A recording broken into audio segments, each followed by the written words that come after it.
12岁那年，丢了最爱的玩具；14岁那年，淋了失恋的雨；16岁那年，考得像是悲剧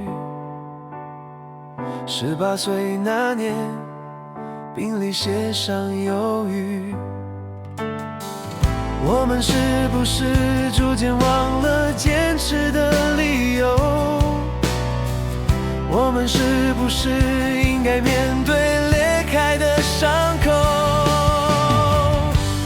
一个人不断抛弃所有事物，最后留下的是爱的希望，还是恨的愤怒？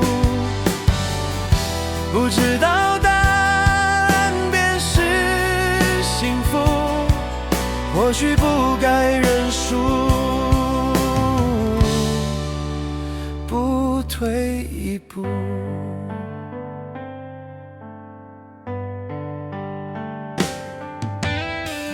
20岁那年，跑了可能的伴侣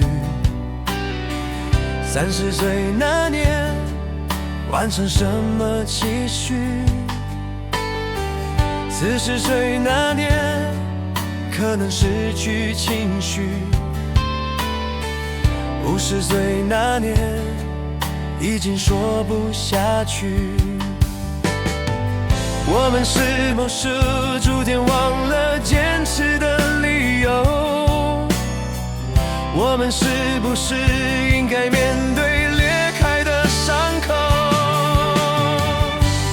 一个人不断抛弃所有事物，最后留下的是爱的希望，还是恨的愤怒？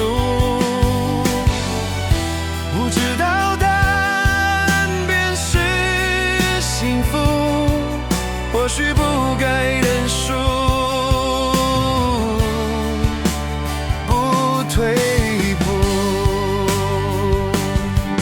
不要留下遗憾，就算苦难不间断，就算人生稀巴烂，天空还是一片蓝。发生的过了就算，未来还很长一段。我不喜欢，你不喜欢，我们谁喜欢？10年过了，还是永远相伴。